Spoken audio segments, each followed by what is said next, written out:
I knew it would happen, and it finally has occurred. Scarcity tactic that Meghan Markle has employed for as ever has finally catastrophically failed. And it's making her brand look horrifically bad. And it's a totally avoidable mistake. That's the crazy thing.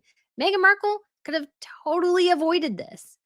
But as ever, Meghan likes to cut corners. And she should not be surprised in the slightest that that finally came to bite her in the tushy, as for the first time, we've had zero sellout for as ever products. And you can't help but wonder, are they not selling out because maybe Meghan finally decided to stock correctly?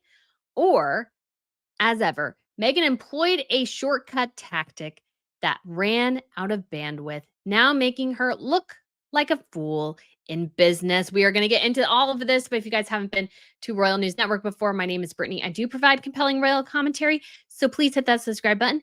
I would love to have you back. And I do apologize, guys, because we will not have a Crown Report this segment, just because I'm trying to front load a couple things for the Labor Day weekend. So you will have to excuse the absence of news about other royals, but let me tell you right now, a lot is going on. The buildup, everybody is finally getting back to work. It's so lovely. And we do have an upcoming state visit to the UK in September to really look forward to. So I am so excited.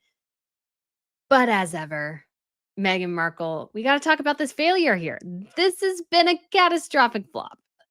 Like, to end all catastrophic flops. So we've had a series of failures this week. Meghan's show has failed, as ever has failed. Her Shop My is gone. It's still technically there, but there's nothing on it. Her Bloomberg interview fell flat.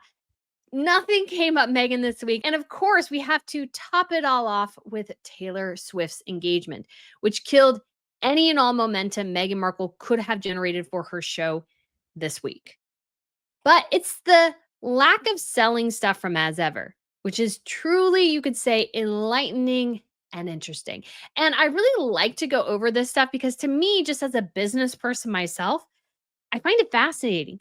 How can you have a $16 million mansion, probably millions of dollars in the bank, and worth thousands of dollars, hundreds of thousands of dollars worth of jewelry, and somehow not know how to market or promote your brand and employ such a stupid thing like a scarcity tactic?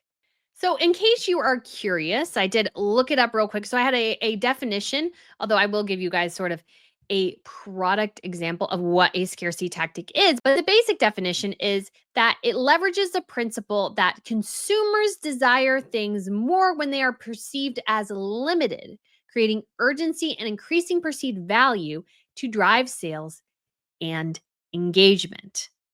And Meghan thought this with the spread in it would do it. Like, she seriously thought that. You can't tell me by any stretch of the imagination that Meghan didn't know what she was doing when she created a very limited number of products. You can't tell me that. So when does a scarcity tactic actually work? So I actually have a cute example here. So this is the mini Pochette from Louis Vuitton. This is a special, they call it a Christmas animation edition. So this is from a couple of years ago. The prices for like this are like insane now. I did not pay that much. But this was a highly coveted piece at the time. And I'm sure I could still resell it really well at the secondhand market. It's in perfect condition basically. And the reason is that these are Christmas animation pieces are made just once a year around Christmas. They have a special design on them. Sometimes they're intriguing. Sometimes they're like, eh. I really liked this series. They had one of Venice as well. They had one of Paris. I think that was a different year. They had Japan. So they'll have different designs for Christmas. And then if you want one of these, to secure it, basically you have to have a relationship with one of the sales associates at Louis Vuitton and order it from them, like ahead of time. You have to know what the Christmas animation coming is. There actually used to be a woman who ran this Instagram where she would give you all the lookbooks from Louis Vuitton like months in advance. And so if you knew this was coming, you could contact somebody and get that reserved. That's the only way you could get this piece. And another example from Louis Vuitton is the Murakami collection, which is a redo from the early 2000s ones where you had the cherries with Louis Vuitton, you had the multicolor bags. So white with the multicolor LVs. And then you had, let's say, the cherry blossoms. And there was like one other thing. Anyways, all those sold out almost instantly. You had to call your sales associate ahead of time. I don't have any of that. But you had to call them ahead of time and reserve it, and you could barely get it. That's scarcity tactic working well, because these mini Bouchette pieces are oftentimes available all the time, just like this. But these special editions, now that's something unique or interesting. And this in particular, because you kind of gotta love the London motif. And yes, there is a corgi there representing Her Majesty the Queen. It's huge. There was even actually a very limited, I think there were only like 10 or 20 of them, a Speedy with the Union Jack on it that was sold around the time of Harry and Meghan's wedding. That probably goes for like well into the five figures to get one of those, because they're so incredibly limited. And so in that instance, the scarcity tactic works because it's special. It fits within what they're already doing, but it's something a little bit elevated. Meghan thinks this is going to get people excited. Now, the spread is downstairs in the refrigerator, and I don't want to go down and get it. Yes, I'm being lazy. But she was thinking that people would want to use this as a keepsake thing. And I will tell you guys again, based on how it's designed, you cannot put like letters in here. This is the bottom, because it would have to go like this, and it's like the letters would fall out. You would have to do it like this, but you can't because there's a little doohickey here on the end. This thing is so dumb. And the problem with the scarcity tactic is that when you have a scarcity and it's no longer selling, or if you actually restock correctly, then all of a sudden it looks like your brand has flatlined.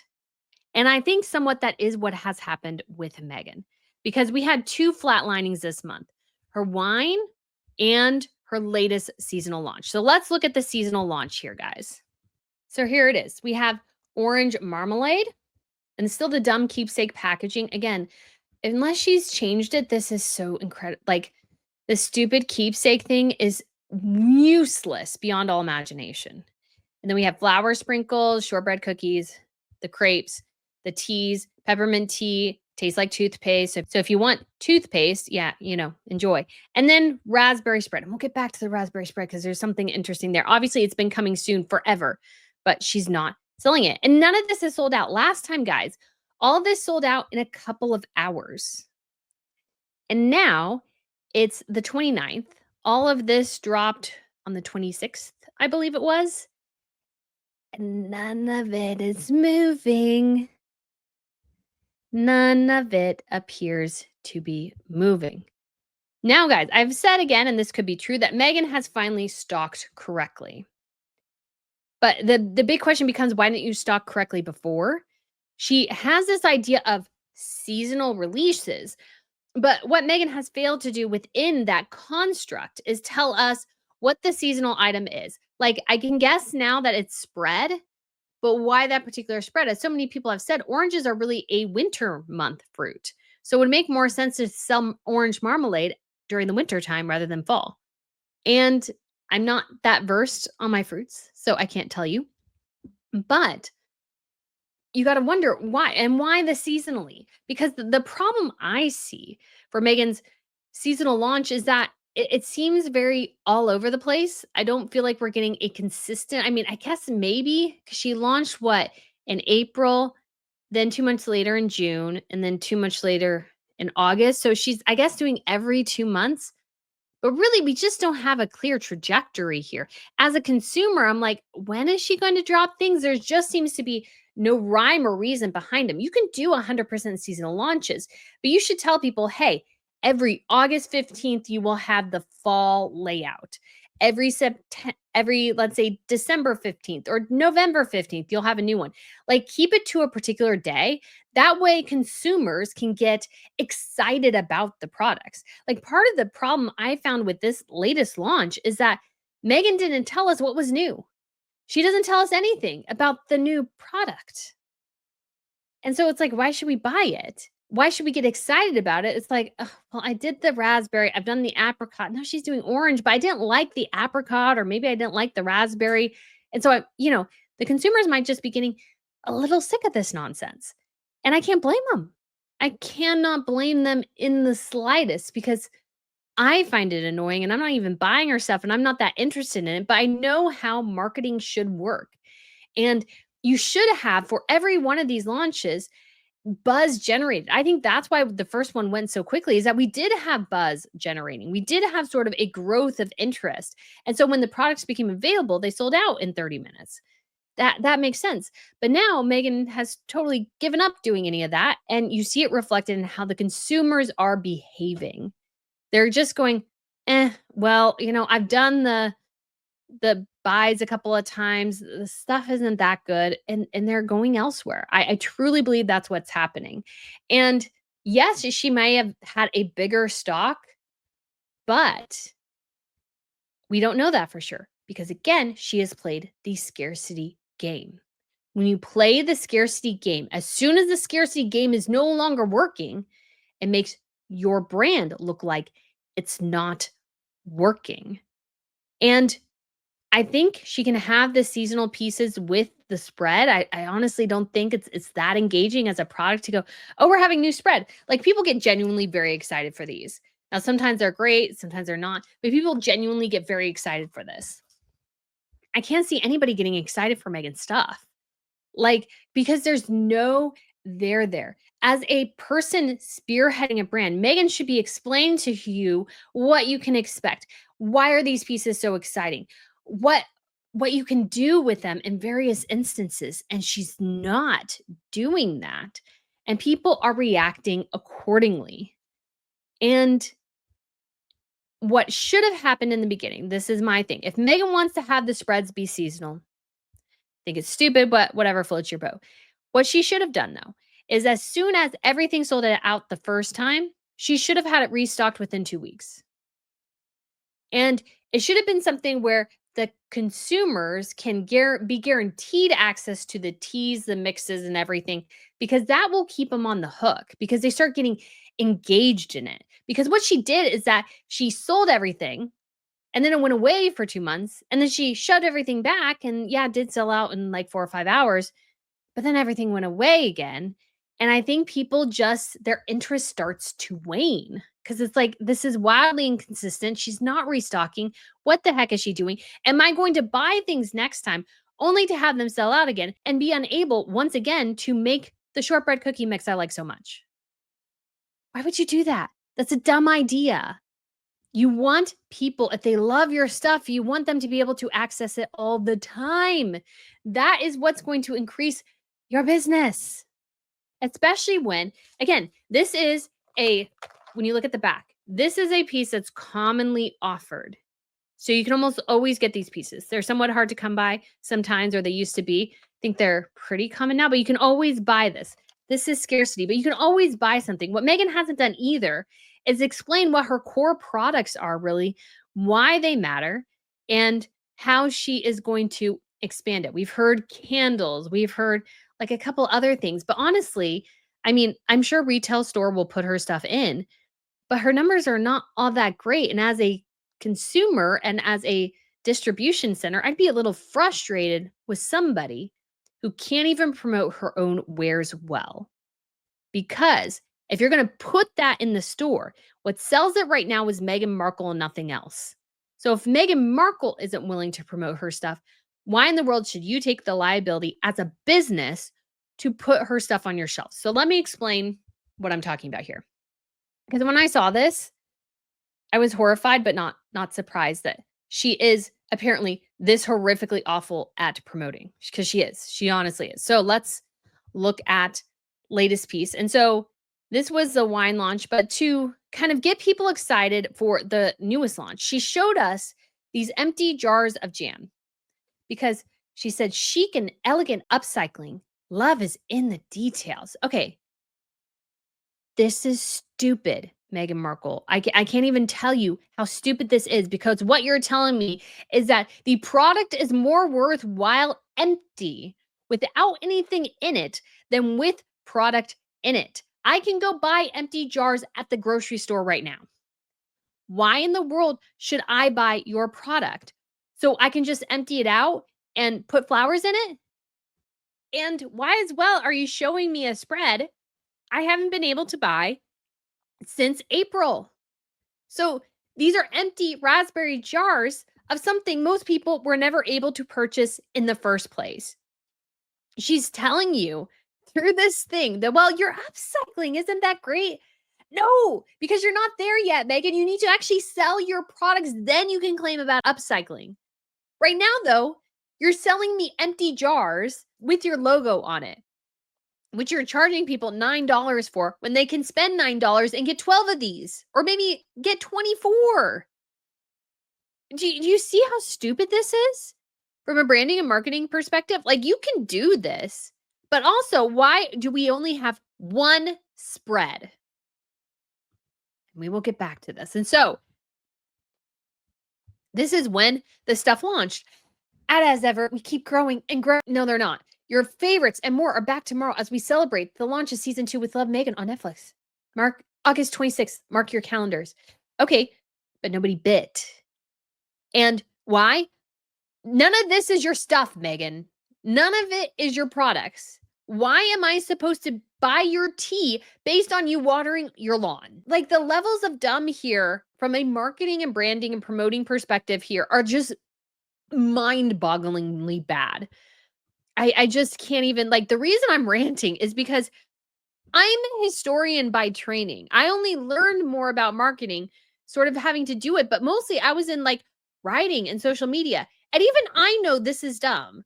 Again, this would be like me having a royal channel and then doing mostly stuff about celebrities.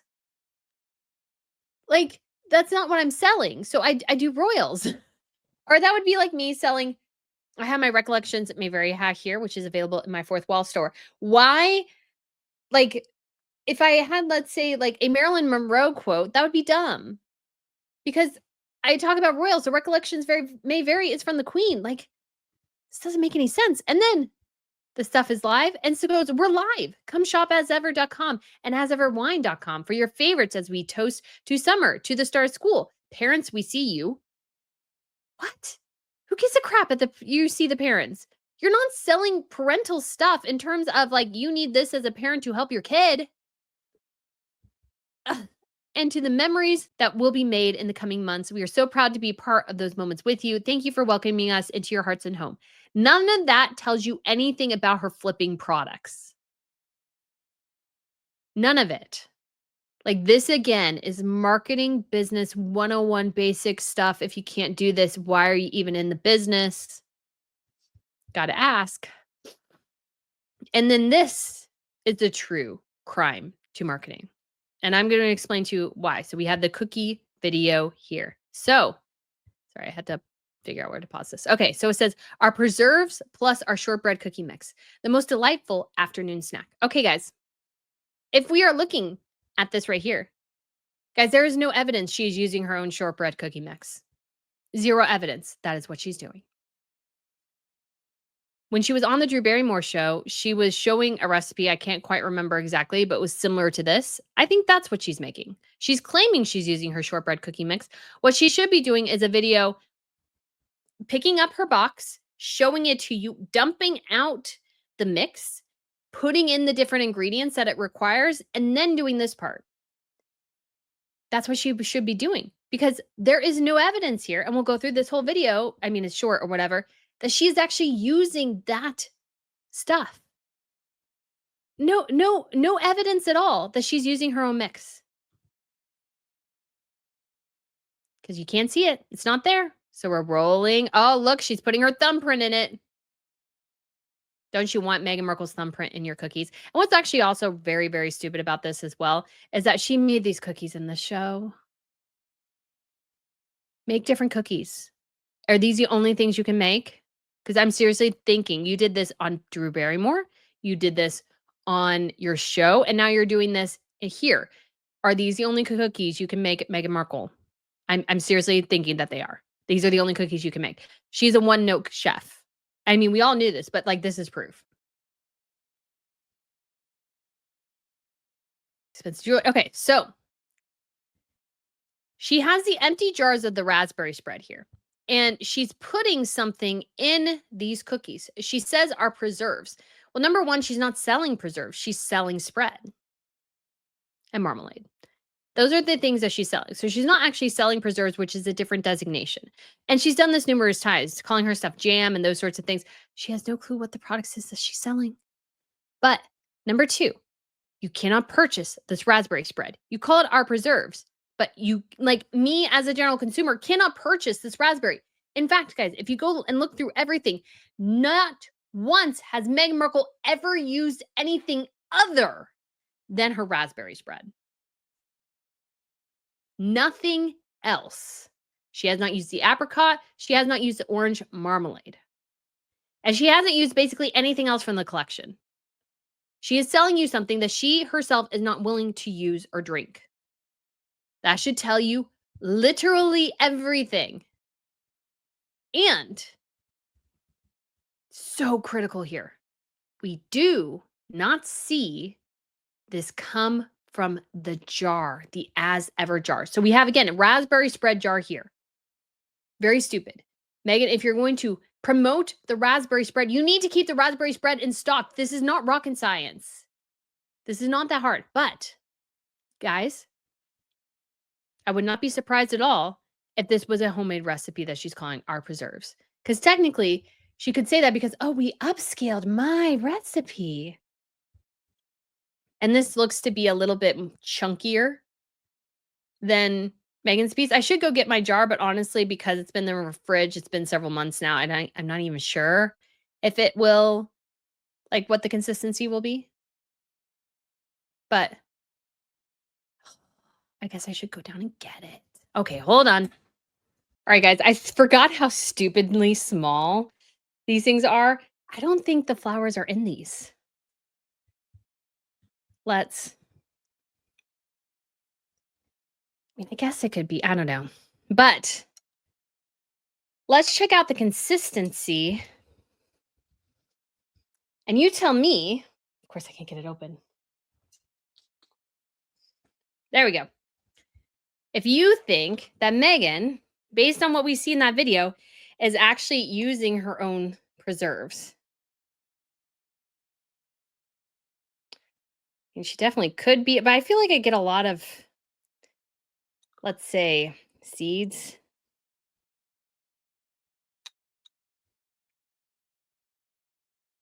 Golly, this thing's still so runny. Blah. Just to try it.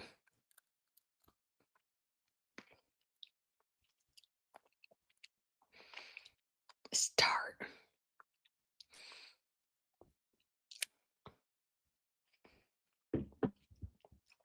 And I had to do that, guys, because I have no paper towel to wipe it off with.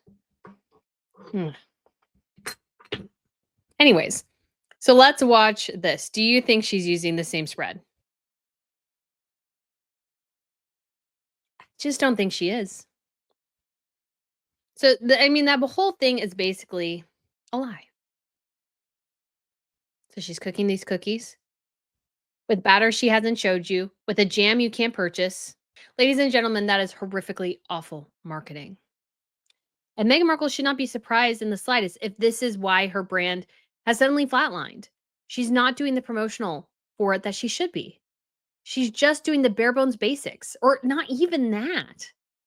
Like, you're showing yourself making cookies where I cannot see a single piece of your branding, really, of the shortbread or the spread you're working with. I have no clue. If you're using either of those, you're just telling us. You're not showing us. She always does this. She talks and never delivers. And I feel like that's there too. And it shouldn't be a surprise that nobody wants to buy her products after a while because the queen herself won't use them. Meghan, monkey see, monkey do is like one of the easiest marketing tactics like ever. You need to do what you say you're going to do. Meghan needs to use her own products in her kitchen. She refuses to. She absolutely refuses to. And we see just the end result. It's just a disaster. And that also is why I truly believe Netflix has no real part in this brand. If they were truly invested in its success, they would be behind and moving things in a better direction. Not to mention the fact that if I was Megan, and yes, Netflix is my supporter, if you are truly interested in growing, she should be hitting the pavement and getting a lot more investors. This business will not scale unless Megan has more investors because I think the Netflix resources here are going to be fairly limited. And at some point, and we've already seen it, people are just not going to be as interested. And it doesn't help when the woman herself doesn't promote her own products well. We don't need to see you, Megan, in a sack with your feet dangling over a pond. We need to see you drinking your rosé, using your own mixes, showing yourself making the stuff in your kitchen. Because I think the truth is, Megan doesn't use any of her own products. The only thing she likes is the raspberry spread. And that's not a surprise because Megan is not invested in this premise at all. If she was truly invested, guys, she would be the first one to be using all these new products, showing you how they work, being so excited to share with you what she has created. So the only answer can be either she's not proud of it or she doesn't care at all. And I think that is the true answer. So, guys, thank you so much for watching. Let me know what you think, and I shall speak to you again very soon. Bye.